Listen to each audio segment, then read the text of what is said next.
எல்லாருக்கும் வணக்கம். ஸோ நம்ம போன வீடியோவில்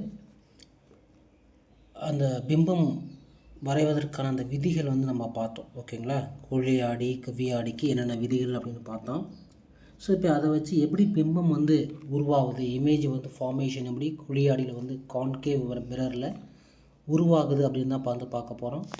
ஸோ ஃபஸ்ட்டு பொருள் எங்கே இருக்குதுன்னு பார்க்கணும். பொருள் ஈரிலா தொலைவில் வைக்கப்படும் பொழுது அப்படிங்கிறாங்க. ஓகேங்களா?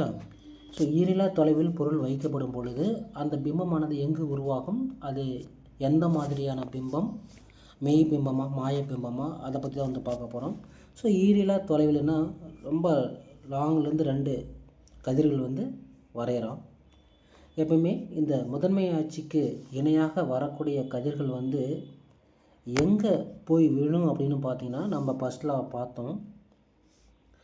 இந்த செகண்ட் இதில் பேரலாக வரக்கூடிய கதிர்கள் பட்டு எஃப் வழியாக ரிஃப்ளெக்ட் ஆகும். அதே மாதிரி பேரலான கதிர் எஃப் வழியாக என்ன ஆகுது, 2 கதிருமே உங்களுக்கு எஃப் வழியாக விழுது. அப்போ உங்களுக்கு பிம்பம் இந்த ஆடியில் பட்டு எஃப்பில் குவியறதால அந்த பாயிண்டில் தான் உங்களுக்கு பிம்பமானது உருவாகும். ஓகேங்களா? அப்போ பிம்பம் எங்கே உருவாகும் அப்படின்னு பார்த்தீங்கன்னா, குவியத்தில் உருவாகிறது. ஓகேங்களா? எஃப்பில் உருவாகும். ஏன்னா அங்கே தான் இந்த 2 கதிர்களும் விழுது. அந்த பிம்பம் எப்படி இருக்குன்னு பார்த்தீங்கன்னா, தலைகீழான பிம்பமாக இருக்கும். ஓகேவா? அது ரொம்ப மிகச்சிறிய பிம்பம். ஓகேங்களா? இப்போ நான் மெய் பிம்பம்னு உங்களுக்கு என்ன சொன்னேன், இந்த ஸ்க்ரீனில் பட்டு நமக்கு என்ன ஆகணும், மீட் ஆகணும். மீட் ஆகிட்டு சந்திக்கும்போது அங்கே ஒரு பிம்பம் கிடைக்கும். ஓகேங்களா? அப்படி இந்த எதிரொலிப்பு கதிர்கள் சந்தித்தால் அங்கே உருவாகக்கூடிய பிம்பம் அது மெய் பிம்பம் அப்படிம்போம். ஸோ ஃபஸ்ட்டு இதை முடித்தாச்சு. பிம்பம் எஃப்பில் உருவாகுது. தலைகீழான பிம்பம், மிகச்சிறியதான பிம்பம் மெய் பிம்பம். அப்போ ஈரிலா தொலைவில் வைக்கப்படும் பொழுது குழி ஆடியில் பிம்பம் எங்கு உருவாகும் அப்படின்னு கேட்டாங்கன்னா, அது எஃப்பில் உருவாகும். அது எந்த மாதிரியான பிம்பம் அப்படின்னு கேட்டாங்கன்னா, மெய் பிம்பம். ஓகேங்களா? ஸோ பேரலாக ஒரு கதிர் வருது முதன்மை அச்சுக்கு, அது எஃப் வழியாக செல்கிறது. இதுதான் அந்த விதி, பயன்படுகின்ற விதி. ஒரு இமேஜ் ஃபார்ம் ஆகணும்னா நம்ம 2 கதிர்கள் ட்ரா பண்ணணும். அங்கே 2 ரேஸ் தான் நம்ம ட்ரா பண்ணியிருக்கோம். அடுத்து வளைவு மையத்திற்கு அப்பால் வைக்கப்படும் பொழுது, வளைவு மையத்திற்கு அப்பால் வைக்கப்படும் பொழுது, ஸோ இங்கே பாருங்கள், வளைவு மையம்னா சி. இந்த சிக்கு தள்ளி நம்ம என்ன பண்ணுறோம், அந்த பொருள் வச்சிடும். இந்த ஓ தான் ஆப்ஜெக்ட். ஓகேங்களா? இதுதான் ஆப்ஜெக்ட்டு. இப்போ இந்த மேலே டாப்லேருந்து ஒரு ரேஸ் முதன்மை அச்சுக்கு இணையாக வருது. அப்போ முதன்மை அச்சுக்கு இணையாக வரக்கூடிய கதிர்கள் எது வழியாக செல்லும், விதிப்படி எஃப் வழியாக போகும். அப்போ வந்துருச்சு. அடுத்து இன்னொரு ரேஸ் என்ன பண்ணுறேன், வளைவு மையத்தின் வழியாக நான் என்ன பண்ணுறேன், இந்த மிரரை நோக்கி நம்ம செல்லும்போது வளைவு மையத்தின் வழியாக விழக்கூடிய கதிர் அதே திசையில் என்ன பண்ணும், பட்டு எதிரொலிக்கும். அப்படி பட்டு எதிரொலிக்கும் போது 2 எந்த இடத்துல மீட் ஆகுது அப்படின்னு பார்த்தீங்கன்னா, இங்கே பாருங்கள், இந்த கதிர் இங்கேயும், அதே மாதிரி இது இங்கே பட்டு எதிரொலித்து இந்த பாயிண்ட்லேயும் என்ன ஆகுது, மீட் ஆகுது. ஓகேவா? அது எந்த கதிர், இந்த டாப் கதிர். அப்போ தலை என்ன ஆகுது, இந்த டாப் இங்கே பாட்டமாக வந்துருச்சு. இந்த பாட்டை இதே லைனில் தான் இருக்கும். ஸோ இந்த 2 லைனும் மீட் ஆகிறதையும் இந்த பிரின்சிபல் ஆக்சிஸ் ஒரு கோடு போட்டிங்கன்னா அதான் நமக்கு இமேஜ். ஸோ இந்த இடத்துல உங்களுக்கு இமேஜ் ஆனது உருவாகும், பிம்பமானது உருவாகும். அது எந்த வகையான பிம்பம் அப்படின்னு கேட்டிங்கன்னா, தலைகீழான பிம்பம். அப்போ இந்த பிம்பம் எப்படி இருக்குது அப்படின்னு பார்த்தீங்கன்னா, பிம்பம் எங்கே உருவாகுது, நம்ம இந்த இமேஜில் பாருங்கள், சிக்கும் எஃப்க்கு இடையில் உருவாகுது. சிக்கும் எஃப்க்கு இடையில் உருவாகுது. இந்த பிம்பம் எப்படி இருக்குது, தலைகீழாக இருக்கிறது. ஓகேவா? அப்போ பிம்பம் எஃப்க்கு சிக்கு இடையில் உருவாகுது, தலைகீழான பிம்பம். இந்த கதிர்கள் 2 இங்கே மீட் ஆகிறதால இது மெய் பிம்பம். ஓகேங்களா? அதான் இங்கே முக்கியம். அப்போ எஃப்க்கு இடையில் கிடைக்கிறது தலைகீழான மெய் பிம்பம், சிறிய பிம்பம், சைஸ் சின்னதாக இருக்கும். அப்போ வளைவு மையத்திற்கு அப்பால் வைக்கப்படும் பொழுது பிம்பத்தின் அளவு எப்படி இருக்குன்னு கேட்டாங்கன்னா, அது தலைகீழாக இருக்கும். அது ஆக்சுவல் சைஸை விட சிறியதாக இருக்கும். ஓகேங்களா?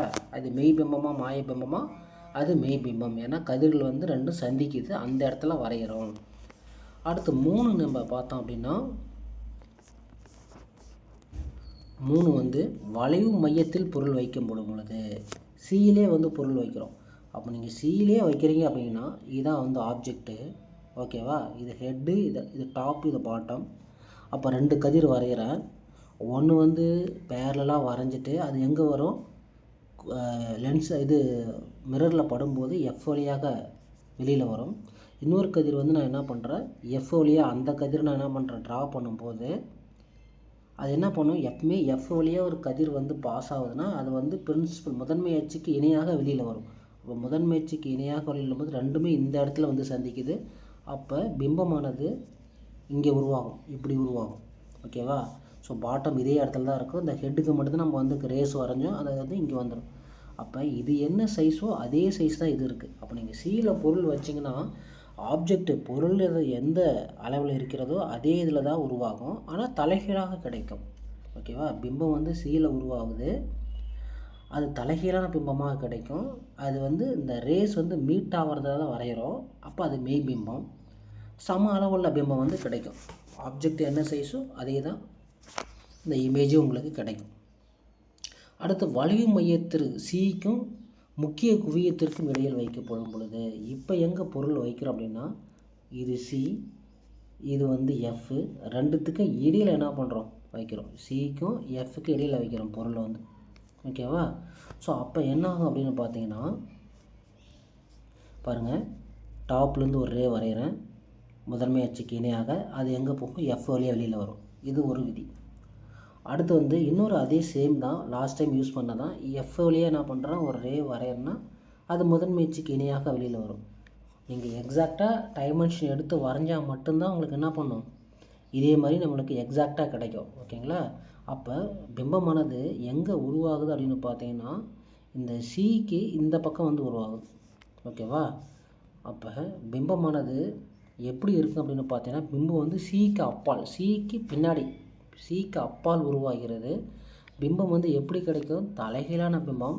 இங்கே ரேஸ் வந்து எல்லாம் கதிர்கள் சந்திக்கிறதால அது வந்து மெய் பிம்பம்.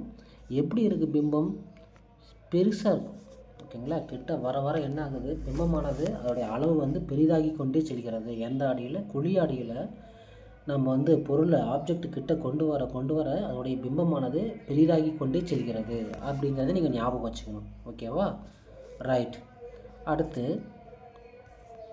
அடுத்து பொருள் எங்கே வைக்கிறாங்கன்னா பொருள் வந்து எஃப்லே வைக்கிறாங்க. அப்படி நகர்த்திட்டே வந்து பொருள் எஃப்லே வைக்கும்போது அந்த பொருளுடைய பிம்பமானது வந்து பிம்பம் வந்து இரிலா தொலைவில் கிடைக்குங்கிறாங்க, தலைகீழான பிம்பம் கிடைக்கிறாங்க, மெய் பிம்பம், பெரிய பிம்பம். ஸோ இது வரைக்கும் நமக்கு கிடைக்கிறது எல்லாமே வெறும் மெய் பிம்பம் தான் கிடைக்கிது, ஓகேங்களா? ஏன்னா எல்லா கதிரும் வந்து உங்களுக்கு மீட் ஆகுது, ஓகேவா? ஸோ இப்போ எஃப்பில் வந்து பொருளை வச்சாச்சு, இந்த இடத்துல எஃப்பில் வைக்கிறேன். பொருள் இங்கே வைக்கும்போது ஒரு கதிர் வந்து நேராக பேரலாக வரைகிறேன் முதன்மை அச்சுக்கு, அதை பட்டு எஃப் வழியாக வருது. இன்னொரு கதிர் வந்து எஃப் வழியாக வரைய முடியுமா, வரைய முடியாது. அப்போ இன்னொரு கதிரை நான் என்ன பண்ணுறேன், சியிலிருந்து என்ன பண்ணுறேன் வரைகிறேன், சியிலிருந்து இந்த பாயிண்ட் வழியாக பட்டு அதே வழியாக என்ன பண்ணும், ரிஃப்ளெக்ட் ஆகும். எப்பயுமே ஒரு கதிர் வந்து சி வழியாக போகுது அப்படின்னா அது வழியாக பட்டு திரும்பி என்ன பண்ணும், எதிரொலிக்கும், ஓகேவா? அப்போ சி வழியாக பட்டு எதிரொலிக்கும் போது இது எங்கேயோ போய் ரொம்ப லாங்கில் போய் ஒரு இடத்துல வந்து மீட் ஆகும். ஸோ அந்த இடத்துல அந்த ஹெட்டு வந்து ஃபார்ம் ஆகும். இந்த ஹெட்டு வந்து அந்த இடத்துல என்ன ஆகும், உங்களுக்கு வந்து ஃபார்ம் ஆகும். அப்போ மிகப்பெரிய ஒரு பெரிய பிம்பம் கிடைக்கும், ஓகேவா? ரொம்ப சைஸ் வந்து பெருசாக இருக்கும்.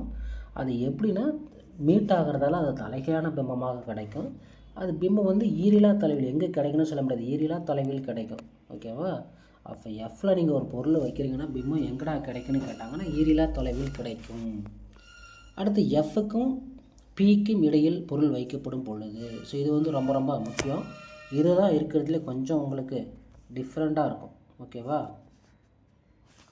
எஃப் மட்டும், ஏன்னா இப்போ பொருள் வந்து எஃப்க்கும் ஆடி மையத்துக்கும் முக்கிய குவியத்திற்கும் ஆடி மையத்திற்கும் இடையில் வந்து வைக்கும்போது பாருங்க,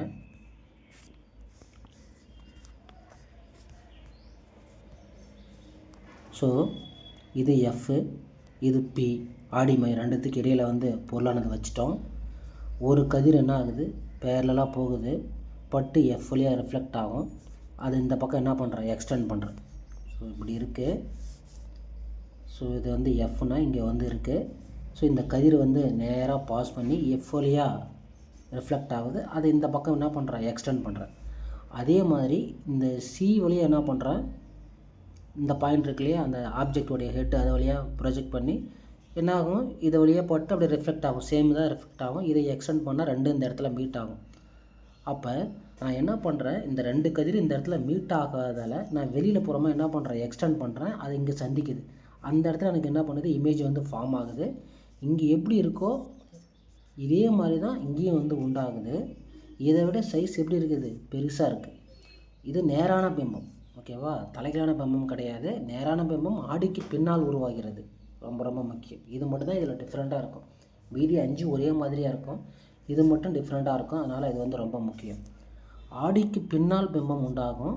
அது எப்படி இருக்குன்னு பார்த்தீங்கன்னா நேரான பிம்பமாக இருக்கும்.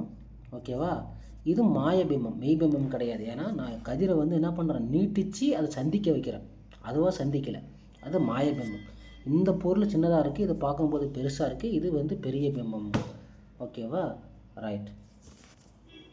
அதை குவியாடியில் 2 கண்டிஷன் கொடுத்துருக்காங்க. ஈரிலா தொலைவிற்கும் ஆடி மையத்திற்கும் இடையில் கொடுத்துருக்காங்க. ஸோ இதை பார்த்திங்க அப்படின்னா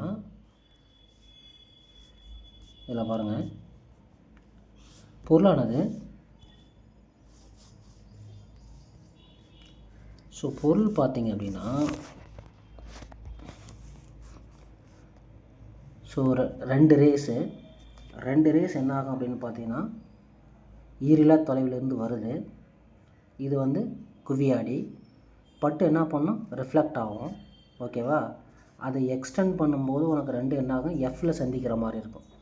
அப்போ வந்து இது மெய் பிம்பமாக மாய பிம்பமானு கேட்டிங்கன்னா, நம்ம வந்து என்ன பண்ணுறோம், ரெண்டு எதிரொலிக்கப்பட்ட கதிரானது சந்திக்கலை. நான் அதை என்ன பண்ணுறேன், ஆடிக்கு பின்புறமாக எக்ஸ்டெண்ட் பண்ணி உருவாக்குறதால இது வந்து மாய பிம்பம். இது வந்து நேரான பிம்பம் தான் உங்களுக்கு கிடைக்கும். பிம்பம் வந்து மிகச்சிறியதாக இருக்கும். ஓகேவா, அப்போ குவியாடியில் கிடைக்கக்கூடிய பிம்பங்கள் எல்லாமே உங்களுக்கு மாய பிம்பமாக தான் இருக்கும். ஏன்னா நம்ம எல்லாமே எக்ஸ்டெண்ட் பண்ணி ஃபார்ம் ஆகிற மாதிரி இருக்கும் ரேஸ் வந்து.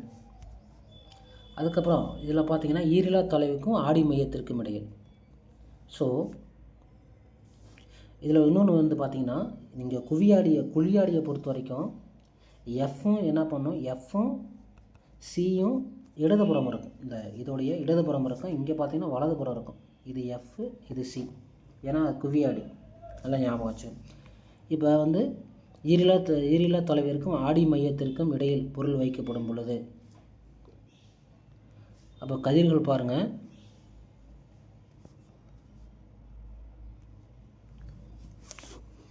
இது ஒன்று, இது ஒன்று. ஓகேவா, இது பட்டு என்ன ஆகுது, எஃப் வழியாக போகும். அதே மாதிரி இன்னொன்று வந்து சென்டர் வழியாக போகும். ஓகேவா, இது ரெண்டும் எங்கே மீட் ஆகுதுன்னு பாருங்கள். ஸோ இங்கே பாருங்கள், இது பட்டு ரிஃப்ளெக்ட் ஆகுது. இது சென்டர் வழியாக போகுது. அதே மாதிரி இன்னொரு ரே வந்து நான் வந்து சென்டர் நோக்கி வரைகிறேன். ஓகேவா, அப்போ ரெண்டும் இந்த இடத்துல சந்திக்குது. அதை பார்த்தீங்கன்னா நேரான பிம்பம் கிடைக்குது. சிறிய பிம்பம் மாய பிம்பம். ஓகேங்களா, ஏன்னா நம்ம எக்ஸ்டெண்ட் பண்ணி தான் அதை வந்து ஃபார்ம் ஆகிறோம். அது வந்து கிட்டத்தட்ட பார்த்திங்கன்னா எஃப்க்கு முன்னாடியே உருவாகுது. அது ரொம்ப சிறிய பிம்பமாக இருக்கும். ஸோ இதுதான் வந்து இமேஜ் வந்து ஃபார்மேஷன் ரொம்ப ரொம்ப ஒரு முக்கியமானது. ஏன்னா கொஷின்ஸ் வந்து பார்த்திங்கன்னா, இப்போ குவியாடியில் ஈரிலா தொலைவில் இருக்கும்போது என்ன பிம்பம் கிடைக்கும், இல்லை சிறிய பிம்பம் எப்போ கிடைக்கும், இல்லை நேரான பிம்பமாக என்ன அப்படின்னு கேட்பாங்க. ஸோ அப்போ இதில் இந்த லாலாம் உங்களுக்கு தெரிஞ்சால் தான், விதிகள் தெரிஞ்சால் தான் நீங்கள் என்ன பண்ண முடியும், இந்த கொஷின்ஸ்க்கெலாம் நீங்கள் ஆன்சர் பண்ண முடியும். ஓகேவா, ரைட். ஸோ பிம்பம்லாம் எங்கெங்கே கிடைக்குதுன்னு பார்த்துங்க. இதை தான் இங்கே டேபிளேஷன் பண்ணி கொடுத்துருக்காங்க. இப்போ பாருங்கள், நம்ம கடைசியாக குவியாடி பார்த்தோம். ஈரிலா தொலைவில் வைக்கும்போது பிம்பம் வந்து எஃப்பில் கிடைக்கும். அதேமாரி ஈரிலா தொலைவிற்கும் ஆடி மையத்திற்கும் வைக்கும்போது பிக்கும் எஃப்க்கு இடையில் கிடைக்கும். பிம்பம் பாருங்கள், அது புள்ளி அளவிற்கு மிகச் சிறியது, இது சிறியது. ரெண்டுமே சிறிய பிம்பம் தான். அந்த எஃப்பில் கிடைக்கிறது ரொம்ப ரொம்ப சின்னது. ரெண்டுமே நேரான மாய பிம்பம் தான். ஓகேங்களா, அதுவே நீங்கள் குழியாடி எடுத்துக்கிட்டிங்க அப்படின்னா, ஸோ இந்த டேபிளேஷன்லேருந்து தான் உங்களுக்கு மேக்ஸிமம் கொஷின்ஸ் வரும். நல்லா தெளிவாக படிச்சுக்கோங்க. ஈரிலா தொலைவில் வைக்கும்போது நமக்கு தெரியும் பிம்பம் வந்து எஃப்பில் கிடைக்கும், மிகச் சிறியதாக இருக்கும், தலைகீழான மெய்பிம்பம். ஸோ எல்லாமே தலைகீழான மெய்பிம்பம் தான். இந்த கடைசி கேஸ் இருக்குல்லையே, எஃப்புக்கும் ஆடி மையத்திற்கு இடையில் வைக்கும்போது தான் பிம்பம் வந்து ஆடிக்கு பின்னால் உருவாகும், பெரிய பிம்பமாக இருக்கும். அது நேரான மாயபிம்பம். அப்போ குழியாடியில் நேரான மாயபிம்பம் எப்போ கிடைக்கும் அப்படின்னு பார்த்தீங்கன்னா ஒரே ஒரு கேஸில் மட்டும்தான் கிடைக்கும். அதனால் இந்த கேஸ் வந்து நீங்கள் என்ன பண்ணிக்கணும், தெளிவாக ஞாபகம் வச்சுக்கணும். ஓகேங்களா, மறந்துடக்கூடாது. இப்போ நம்ம என்னென்ன கண்டுபிடிச்சோமோ அதான் இதிலேருந்து டேப்லெட் பண்ண போகிறோம். ஈரிலா தொலைவில் வைக்கும்போது எஃப்பில் கிடைக்கும், மிகச்சிறியது, தலைகீழான பிம்பம். சிக்கு அப்பால் வைக்கும்போது என்ன ஆகும் அப்படின்னு பார்த்தீங்கன்னா அந்த பிம்பம் வந்து சிக்கு எஃப்க்கு இடையில் கிடைக்கும், மிகச்சிறிய பிம்பமாக இருக்கும். ஓகேவா, தலைகீழான மெய்பிம்பம், ஏன்னா எல்லாமே சந்திக்குது. அடுத்து சியில் வைக்கும்போது என்ன ஆகும் அப்படின்னா உங்களுக்கு பொருளின் அளவு என்னவோ அதே அளவு தான் பிம்பமானது என்ன பண்ணும் உங்களுக்கு கிடைக்கும். ஓகேவா, கிட்ட வர நான் சொன்னேன் பெருசாகிட்டே இருக்கும். ஃபஸ்ட்டு மிக சிறியதாக இருக்கும், அப்புறம் பெரியதாக இருக்கும், அப்புறம் வந்து இன்னும் கொஞ்சம் பெருசாக இருக்கும், பெரியதாக இருக்கும், அதை விட பெரியதாக இருக்கும். ஓகேவா, அப்போ உங்களுக்கு குழியாடியில் வந்து பொருளானது மிரரை நோக்கி வர ஆடியை நோக்கி வர அந்த பொருளினுடைய அளவானது பெரிதாகி கொண்டே செல்கிறது அப்படிங்கிற ஒரு பாயிண்ட்டை வந்து நீங்கள் ஞாபகம் வச்சுக்கணும். ஓகேவா, ஸோ இப்போ இதில் எந்த மாதிரியான கொஷின்ஸ் கேட்பாங்க அப்படின்னு பார்த்தீங்கன்னா, இப்போ வந்து குழியாடியில் எங்கு வந்து பொருள் வைக்கப்படும் பொழுது அதே அளவுள்ள பிம்பம் கிடைக்கும் அப்படின்னு கேட்டாங்கன்னா நம்ம என்ன சொல்லுவோம், இப்போ அதே அளவு பிம்பம் கிடைக்கல நீங்கள் வந்து பொருளை வந்து சியில் வைக்கணும் குழியாடியில். ஓகேவா, அதுக்கப்புறம் இன்னொரு இது எப்படி கேட்பாங்கன்னா, இப்போ சிக்கும் எஃப்க்கும் வளைவு மையத்திற்கும் குவியத்திற்கும் முக்கிய குவியத்திற்கும் இடையில் பொருளானது குழியாடியில் வைக்கப்படும் பொழுது என்ன மாதிரியான பிம்பம் கிடைக்கும் அப்படின்னு கேட்டாங்கன்னா தலைகீழான மெய்பிம்பம் கிடைக்கும். ஓகேவா, ஸோ அதேமாதிரி எஃப்பில் வைக்கும்போது பிம்பமானது எங்கே கிடைக்கும் அப்படின்னா கிடைக்குன்னா ஈரிலா தொலைவில் கிடைக்கும் அப்படின்ற மாதிரி நீங்கள் என்ன பண்ணணும் சொல்லணும். ஓகேவா, அதுக்கப்புறம் பார்த்தீங்க அப்படின்னா குழியாடியில் எந்த கேஸில் வந்து உங்களுக்கு நேரான மாயபிம்பம் கிடைக்கும் அப்படின்னு கேட்டிருக்காங்க. இந்த கொஷின்லாம் கேட்டிருக்காங்க. நீங்கள் அப்போ பொருள் வந்து எஃப்க்கும் முக்கிய குவியத்திற்கும் ஆடி மையத்திற்கும் நீங்கள் இடையில் வச்சா தான் உங்களுக்கு நேரான மாயபிம்பமானது கிடைக்கும். ஓகேவா, ரைட். அதுக்கப்புறம் பார்த்தீங்க அப்படின்னா ஸோ இந்த குழியாடி குவியாடியோடைய பயன்கள் வந்து கொடுத்துருக்காங்க. ஸோ குழியாடி பார்த்திங்கன்னா இந்த பெரிதாக்கப்பட்ட பிம்பத்தை உருவாக்குவதால் ஒப்பனை கண்ணாடி மேக்கப் மிரர் இருக்கு இல்லையா, அதில் வந்து குழியாடி பயன்படுத்துகிறாங்க. அப்புறம் இந்த ஷேவிங் மிரர் முகச்சவார கண்ணாடி இருக்கு இல்லையா, அதில் வந்து பயன்படுத்துகிறாங்க. ஸோ இதெல்லாம் வந்து கொஷின்ஸ் வந்து ஏற்கனவே குரூப் டி ரயில்வேயில் கேட்டிருக்காங்க. அதுக்கப்புறம் இந்த டார்ச் விளக்கு, தேடும் விளக்கு, வாகனங்களின் முகப்பு விளக்கு, ஹெட்லேம்ப் இருக்கு இல்லையா, அதுவும் வந்து பயன்படுத்தியிருக்காங்க. அடுத்து சூரிய சமையற் கலன்களில் பயன்படுகிறது. ஏன்னா அந்த சோலார் குக்கர் அதெல்லாம் பார்த்துருப்பீங்க. அதில் வந்து என்னென்னா இது வந்து கான்கேவ் மிரர் குழியாடிங்கிறதால கதிர்களில் ஒரு புள்ளியில் வந்து முக்கிய குவியத்தில் வந்து குவிக்கிறதால ஹீட் எல்லாமே அந்த சென்ட்ரு பாயிண்ட் நோக்கி ஜென்ரேட் ஆகும். அந்த ஹீட்டை ஊற்றி நம்ம என்ன பண்ணலாம், சமைக்கலாம். அதனால தான் சூரிய சமையற் கலனில் வந்து பயன்படுகிறது. அதுமாதிரி இந்த கொஷின் வந்து ரயில்வேயில் கேட்டிருக்காங்க. கண், காது, மூக்கு மற்றும் தொண்டை பகுதியினை சோதித்து பார்ப்பதற்காக மருத்துவர் அணிந்திருக்கும் தலைக்கண்ணாடி இருக்கு இல்லையா, அதில் வந்து பயன்படுத்தியிருக்காங்க. அப்புறம் பல் மருத்துவர் கூட அதை வந்து பயன்படுத்துகிறாங்க. பிம்பத்தை வந்து பெரிதாக்கி காட்ட பல் மருத்துவரால் கூட இந்த குழியாடி பயன்படுத்தப்படுகிறது. அதுக்கப்புறம் முக்கியமாக குவியாடி எங்கே பயன்படும் அப்படின்னு கேட்டிங்கன்னா இந்த ரியர் மிரர் இருக்கு இல்லையா, அதில் வந்து பயன்படுகிறது. வாகனங்களில் பின்காட்சி ஆடிகளாக பயன்படுகின்றன. அதுமாரி இந்த டேர்னிங்கில் வந்து இது பயன்படுத்தியிருக்காங்க. ஓகேங்களா, சாலைகளில் மிகவும் குறுகிய மற்றும் நுட்பமான வளைவுகளில் பயன்படுகின்றன. மருத்துவமனைகள், தங்கும் விடுதிகள், பள்ளிகள் மற்றும் அங்காடிகளில் இவை பயன்படுகின்றன அப்படின்னு சொல்லியிருக்காங்க. ஓகேவா, ஸோ இதான் வந்து நமக்கு 3வது வீடியோ. ஸோ கண்டிப்பாக உங்களுக்கு வந்து இதெல்லாம் தெளிவாக புரிஞ்சிருக்கும். அதுக்கப்புறம் இதிலிருந்து நம்ம இந்த ரயில்வேயில் கேட்ட இந்த கொஷின்ஸ், முக்கியமான கொஷின்ஸ் மட்டும் நம்ம அடுத்த வீடியோவில் பார்க்கலாம். ஓகேங்களா, ஸோ இந்த பிடிஎஃப் வந்து நான் வந்து கொடுக்குறேன். நீங்கள் வந்து ஜெராக்ஸ் போட்டு கூட நீங்கள் என்ன பண்ணிக்கலாம், படிச்சுக்கலாம். பிரிண்ட் அவுட் எடுத்துக்கோங்க. தேங்க்யூ. மீண்டும் நம்ம அடுத்த வீடியோவில் சந்திக்கலாம். நன்றி, வணக்கம்.